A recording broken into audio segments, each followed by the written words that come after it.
আসসালামু আলাইকুম। কেমন আছেন সবাই? আশা করি সবাই ভালো আছেন। তো এখন ভোরবেলায় তো ফজরের নামাজ শেষ হলো। তো আমাদের দেশে যেমন আসলে নামাজ পড়ার সময় দেখা যাচ্ছে যে ফজরের নামাজের সময় মসজিদ যতই বড় হোক না কেন, মহল্লা যতই বড় হোক না কেন, হাতে গোনা কয়েকটা মানুষ পাওয়া যায়। তো আমি যে শহরে থাকি, এই শহরেও ঠিক এমন অবস্থা। অনেক মানুষ আছে কিন্তু দেখা যাচ্ছে যে ফজরের সময় নামাজে কাউকে পাওয়া যায় না। অতি মানে কয়েকজন, মোটামুটি ১০-১২ জন মিলে জামাত হয়। তো এটাই হচ্ছে বর্তমান পরিস্থিতি। তো সৌদিরাও নামাজ পড়ে না ঠিক মতো। আমি অনেক সৌদিকে লক্ষ্য করি যে তারা ঠিক মতো নামাজ পড়ে না। ফার্মেসি খোলা থাকে ২৪ ঘন্টা, দেখা যাচ্ছে যে নামাজের সময় হয়ে গেছে, ডাক্তার বন্ধ করবে, কিন্তু হয় কি তারা ঠিক নামাজের সময় চলে আসবে। আজান হবে তখনই সবাই যেন ফার্মেসিতে তখন কাস্টমার মানে ভিড় করে। তো বর্তমান পরিস্থিতি হচ্ছে এমন।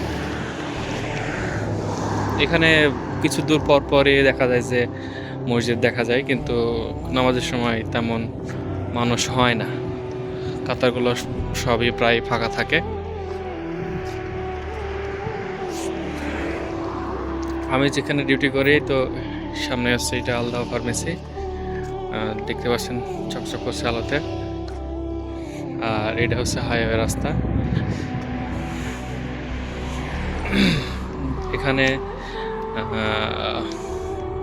নামাজের সময় শুধু মোটামুটি ১৫-২০ মিনিট ফার্মেসি বন্ধ করা হয়, মাঝে মাঝে বন্ধ করেও না, ঠিক থাকে না।